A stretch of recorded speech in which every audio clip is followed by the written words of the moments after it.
Najaf, Iraq. August 5th, 2004, 4 p.m. First Sergeant Justin LaHue and the 300 men of Charlie Company, 1st Battalion, 4th Marine Regiment are shooting their way onto one of the most ghastly and surreal battlefields in history. The immense 1,000-year-old Shia Muslim cemetery in Najaf, Iraq. It's an eerie place for the Marines. But for the enemy fighters the Marines are chasing, several hundred Shia gunmen commanded by most wanted insurgent leader Muqtada al-Sadr.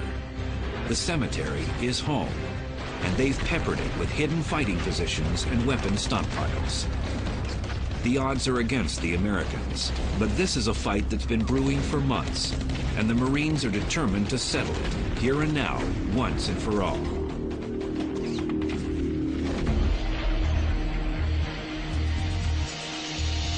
In the year and a half since the fall of Saddam Hussein, coalition forces have been steadily hunting down and killing or capturing Iraq's most wanted criminals. Now, in the summer of 2004, a name near the top of the most wanted list is that of militant Shia cleric Muqtada al-Sadr.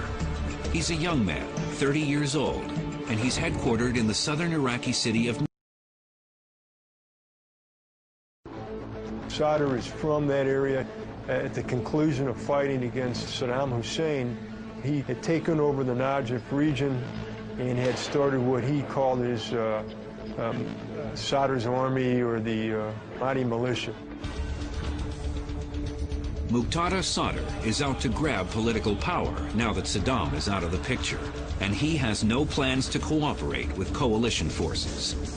The U.S. troops stabilizing Najaf at the moment are the 1,200 men of 1st Battalion, 4th Marines out of Camp Pendleton, California. Our mission was to go to Najaf, support the Najaf governor, and help build the National Guard unit that was there, the police forces, and to continue the reconstruction project that had been going on since the fall of Saddam. But Muqtada Sadr's militia continually harasses the local police and makes the Marines' job harder.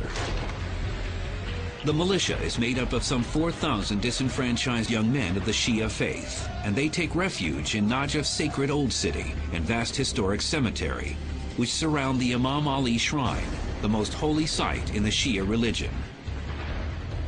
Out of respect for Shia culture, coalition forces have agreed not to enter the sacred old city and cemetery.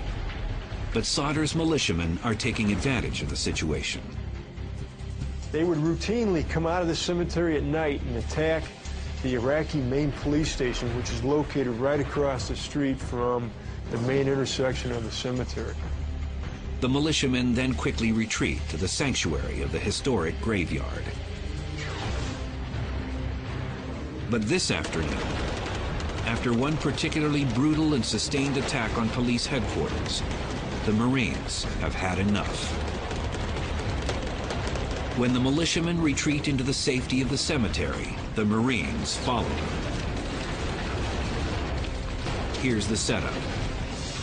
Some 300 men from Charlie Company and part of Bravo Company, armed with M16s and squad automatic weapons, are chasing some 300 of the militiamen, armed with AK-47 assault rifles and RPGs.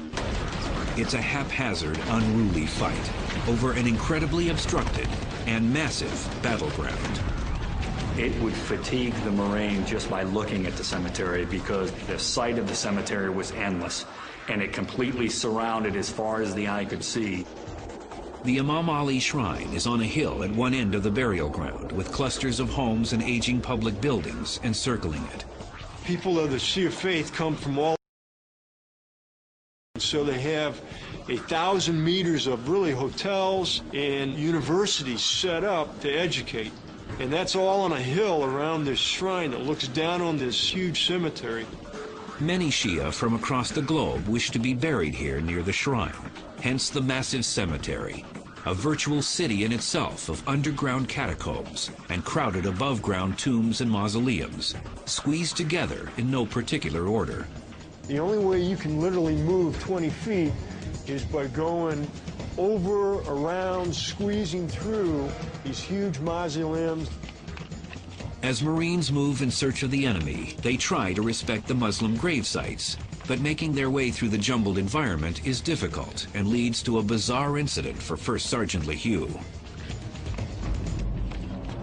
I'm kind of hopping on top of the crypt stones, and mortar shots, I happen to jump from one crypt to the top of the other crypt and ended up falling through. I noticed a pretty pungent odor, and I looked over to my right, and there was a woman inside of there. She had been dead for probably a year or so that was inside of there. I kind of try to see the humor in everything, so I just said, excuse me, ma'am, sorry about the interruption. Stood up inside of there and brushed myself off and climbed up out of there. Marines have trouble spotting the insurgents because many are taking cover in the underground catacombs. The Americans attempt to clear them all, but many get overlooked. The Marines would fight 100 meters. They'd have to clear back 50 meters because the militiamen would pop out of the catacombs. A 360-degree battlefront soon erupts. There was no really safe area. It was just where you were right now was the safe area. The shootout in the Najaf cemetery wears on for 72 hours, with August temperatures climbing above 130 degrees in the heat of the day. Dehydration is a constant threat.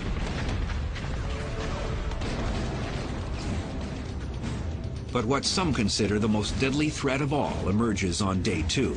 A skilled enemy sniper positions himself on the hill, overlooking the graveyard. He can pick and choose any Marine that exposes himself because he has the ultimate view from the top down, unobstructed in the front, of all the movements that are down in there. And we have the obstructed view looking from the ground up, and we're also looking at a multi, so we don't know where it's coming from. The sniper proceeds to pin the Marines down and make their lives miserable for the next few hours. We had Marines that were taking refuge behind the headstones, and as they were starting to move, the sniper would hit the top of the headstone or the side of the they were trying to expose their body, and he would notch out, you'd see pieces of mason.